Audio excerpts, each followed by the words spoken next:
Hey everyone, welcome back to the channel. Katja here, the booktuber who recorded this entire video but didn't press the play button on the camera. Anyway, if you're new around here, Tuesdays are all about translated fiction, whether it's novels that I've devoured. I don't know, I'm feeling silly now that I've recorded. I better stop that. Intriguing reads, new releases, then this is the place to be. Quick heads up, keep your eyes peeled for upcoming releases. Publishers have started sending me some ebooks and audiobooks in exchange for an honest opinion, even if it is a bit of a rant like I did for a couple of my anticipated sci-fi reads that turned out to be major flops for me earlier this year. So they really don't mind as long as it's an honest opinion. And I thought, well, I know that a lot of people like booktubers, bookstagrammers get advanced reader copies. So why am I mentioning it? It's because I have been self-funding my book addiction from my teens. And now my book buying budget is suddenly released, which I haven't had before. So I thought, why not, pass it on using that freed up budget to offer e-gift cards as well as physical books from my own library as giveaways. And this month's lucky winner is subscriber Zappazon. Last month's winner was fellow booktuber Jack from Spread Bookjoy. So congratulations to you both, and thank you so much for being part of this bookish community. Now, Jack's got a fab channel, so if you haven't already, do check her out. Now, on to today's topic again. I'm thrilled. Yeah, I need to get over that I'd filmed this before. I'm thrilled, I still am thrilled, to share with you some intriguing new releases coming in September. We've got a fantastic mix of magical realism, experimental short stories, powerful narratives, and spine-tingling horror, and some very mysterious mysteries. So let's dive right in.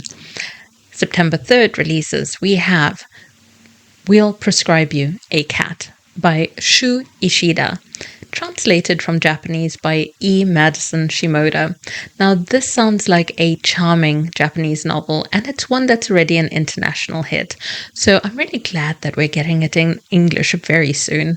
Set in a unique clinic in Kyoto that prescribes cats as a treatment for people struggling with life's challenges. As patients take their feline companions home, they experience profound transformations. And this sounds like a heartwarming celebration of the healing power of the human-animal bond. Definitely want to check out if you're a cat lover or simply in need of a feel-good read. Now, fellow booktuber Jess the Book Freak noticed a trend in some translated Japanese fiction featuring cats on their covers, but not actually in the books.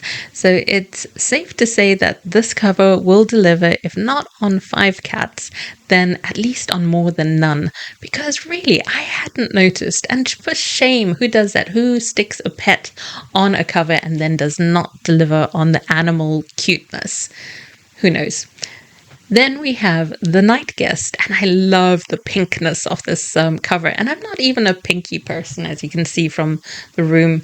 Anyway, by Icelandic author Hildur Knútsdóttir, translated to English by Mary Robinette Kowal, and set in contemporary Reykjavik.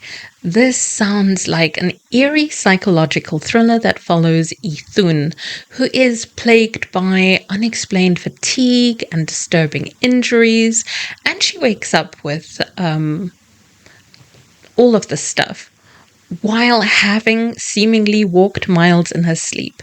It sounds like a spine-tingling mystery that blends the supernatural with a deep psychological exploration. So this sounds perfect for fans of unsettling, atmospheric Scandi noir books. Now, going back to the translator, I had no idea that Kowal, who is an author, narrator, voice actor, and so much more, that they've also got this translator tag to add to their profession. She is already so popular for her Hugo Nebula Award winning books. So sounds like she is bringing that talent to the world of translation too. I mean, I'm just really surprised. I had no idea, and interesting thing to find out. Another interesting fact is she has over a dozen typewriters. This is I just suddenly realized it's probably only interesting to me, but as the owner of two, I feel a weird kinship with fellow lovers of the analog. I also am forever getting ink on my fingers from my eyedropper fountain pen, but I love not having to throw out the pens or the inners. You never have anything to dispose of except for the big glass bottles of ink when you've got an eyedropper fountain pen. Katja, can you just get onto the subject of books? Yes, I can. Yes. Next one, also on the 3rd of September, we have got Hungarian author Agota Christoph, translated by Chris Andrews. Now, this collection of short stories is Christoph's exploration of exile, cruelty, and the impossibilities of home. Austere and minimalist, yet with a poetic force, these penetrating short fictions make for extraordinary and essential reading. Now, if you're a fan of her previous work, this sounds like it will resonate deeply. I haven't read her yet, but she's now on my TBR. Christoph was a Hungarian writer who lived in Switzerland and wrote in French, and she won numerous awards and honors. Then we go on to September 5th releases. 2 books out on that day have caught my attention. 2666 by Roberto Bolaño and translated from Spanish by Natasha Wimmer. This sounds like a monumental work of fiction set in Santa Teresa, a town on the Mexican-US border where convicts, academics, and lost souls converge. And amidst this growing sense of conspiracy and an apocalyptic shadow, the novel explores the darker side of the town where girls and women are disappearing at an alarming rate. It sounds like an epic narrative that reveals corruption and the decadence of the 20th century with astonishing scale and intensity. So if you're a fan of sprawling, intense novels, this sounds like it's perfect for you. Just keep in mind, it is a brick of a book at 912 pages. Then we have The Blanket Cats by Kiyoshi Shigematsu, and translated from Japanese by Jessie Kirkwood. It takes us into the lives of Tokyo's troubled and anxious who turn to a unique pet shop where they can borrow a cat for 3 days. Why does this sound familiar? I thought when I picked it up. These temporary feline companions are more than just pets. They bring unexpected changes and insights into their hosts' lives. While 3 days may not be enough to change your life, it might just be enough to change how you see it. And I thought, what? Why? Why does this sound so much like We'll Prescribe You a Cat? So, of course, I'll be wanting to read both of them because while comparison can be the thief of joy in our personal lives, I think it makes for fun when it comes to reading, comparing and contrasting similar works.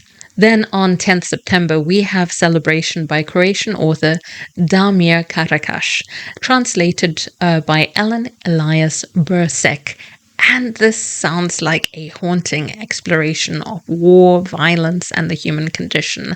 So I think very much for our readers who like to look into war fiction. Now, Mio, a former soldier in the Nazi-allied Ustashi force, is hiding in the woods at the end of World War II. Mio believes he can return to a normal life, but the atrocities of war continue to haunt him. Karakash, a former war reporter, contrasts the beauty of nature against the failings of humanity in what sounds like a powerful narrative that could be perfect for readers of the sort of historical fiction that's laced with a deep psychological edge. Dear Dickhead by Virginie Despentes, translated from the French by Frank Wynne, out on September 10th as well. This contemporary or ultra-contemporary French novel is said to be the dangerous liaisons of our time, a provocative exploration of sex, feminism, and addiction. And it follows the combative correspondence between Oscar, a B-list novelist accused of sexual harassment, and Rebecca, an actress who he insulted online.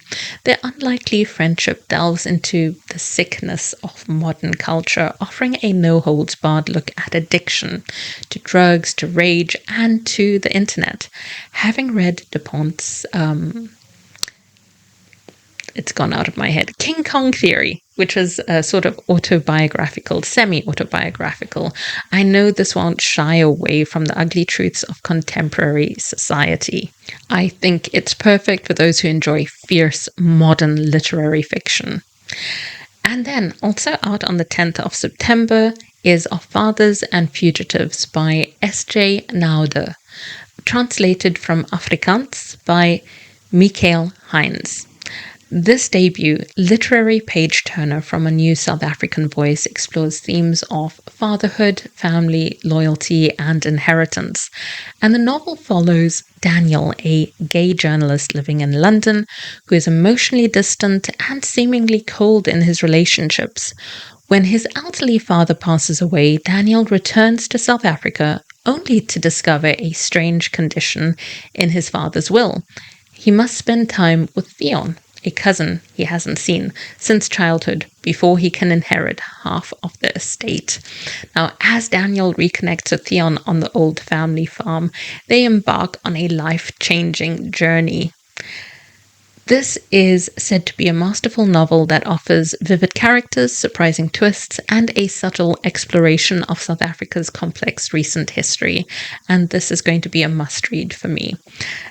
Moving on to September 17th releases, we have got The Ogre's Daughter by Catherine Bardon, translated by Tina Cover. This historical novel tells the story of Fleur, the eldest daughter of one of the world's most brutal dictators. From her father's tight grip on her life to her 9 marriages and exiles across Europe and the United States, Fleur's journey is one of abuse, struggle, and resilience. Bardon's portrayal of Fleur's life is a captivating exploration of the personal and the political intertwined. So it sounds like a fascinating read for those interested in historical fiction, as well as the lives of women in extraordinary circumstances or extraordinary women. The Alaska Sanders Affair by Joël Dickhead, translated from the French by Robert Bonono, and continuing the story of Marcus Goldman, who I'd never heard of. So apparently this is book 3 in that series of Marcus Goldman, and Marcus uncovers a new bit of evidence in this Alaska affair, or Alaska Sanders Affair. And it sounds like such a good series. I mean, it's no use me talking just about book 3, because I've now added the entire series to my TBR, because they sound like a thrilling ride for fans of slow burn police procedurals and intricate mysteries. There's only one book on my radar for September 19th, and what a book it is. It is book number 5 of Before the Coffee Gets Cold. It is Before We Forget Kindness by Toshikazu Kawaguchi. This is going to follow the same format as all the other books. So if you're familiar with those books, you have got a mysterious cafe that is at the heart of the story, and it allows visitors to travel back in time, usually around 4 visitors in each book, sometimes more or less, I think. Each of these have got their own heartfelt reasons for revisiting the past, and they have to adhere to the cafe's strict rules in order to do this visitation. They're all seeking closure and comfort and a chance to move on in their lives. So if, like me, you're a fan of the series, then you won't want to miss this latest addition to the magical and heartwarming world. Jump in here really quick with the crappy front-facing webcam on my computer, because Jess is onto something. I've just downloaded all of the pictures of Before We Forget Kindness for the different editions of the book in different languages, and it's only the English cover that features a cat, and I don't remember the first 2 books prominently featuring a cat, so I don't know, maybe in book 5, but perhaps what they're doing is they realize that English language speakers like to see a cat on the cover or equate Japanese fiction with cats, because, I mean, it's fair enough. I did a video about how often cats are featured in Japanese translated fiction, but it's a little bit naughty if they're doing featuring cats on covers that have stories that have nothing to do with cats. Anyway, that's a digression. Off we go.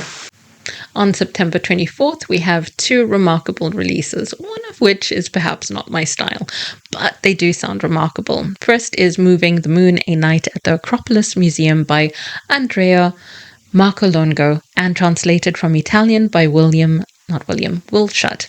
This book is a deeply personal reflection on loss, memory, and our connection to the past, and that really appealed to me. Spending a night alone in the deserted halls of the Acropolis Museum, Marcolongo explores the legacy of classical culture and the restitution of art removed during the age of imperialism. And as she reflects on these really broad themes, she also grapples with something more intense and personal, and that is personal loss. And it's said to be a poignant, thought-provoking read for anyone interested in art history as well as the human experience. Also out on the 24th is one that I love the title of, A Sunny Place for Shady People, but it's an outlier for me, and you'll understand why in a moment. By Mariana Enriquez, translated from Spanish by Megan McDowell. It's described as a diabolical collection of stories that takes us to the shores of Argentina, where ordinary people's lives are turned inside out by the surreal, the supernatural, and the macabre. So Enriquez's stories are said to be spellbinding and feature women who are put into situations that are lyrical and horrifying. And if you like stories that blur the natural and the supernatural, then this is said to be a book that will captivate and unsettle you. And it does sound very much horror-wise, so I'm not into horror, and I will probably let you try this book first and let me know, just give me some feedback. Is it one that I should make an exception to the rule of me avoiding horror? We wrap up with a September 26th release, The Bear and the Paving Stone by Toshiyuki Horiya. And this is translated from Japanese again by Geraint Howells. Said to be a collection of 3 dreamlike tales, including a Akutagawa prize-winning title story. It takes us on journeys of memory and war. And the stories explore the unavoidable connections of our past, where everyone ends up where they began, whether they want to or not. So this book sounds perfect for those who appreciate literary fiction that delves into the complexities of memory, history, and the human condition. And that's it. That's all for September's new releases on my radar.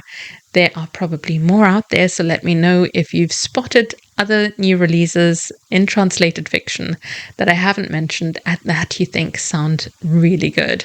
So don't forget to like, subscribe, and hit the notification bell so you don't miss out on any upcoming bookish content and my personal rambles. Let me know in the comments which of these books you're most excited to read, and as always, happy reading.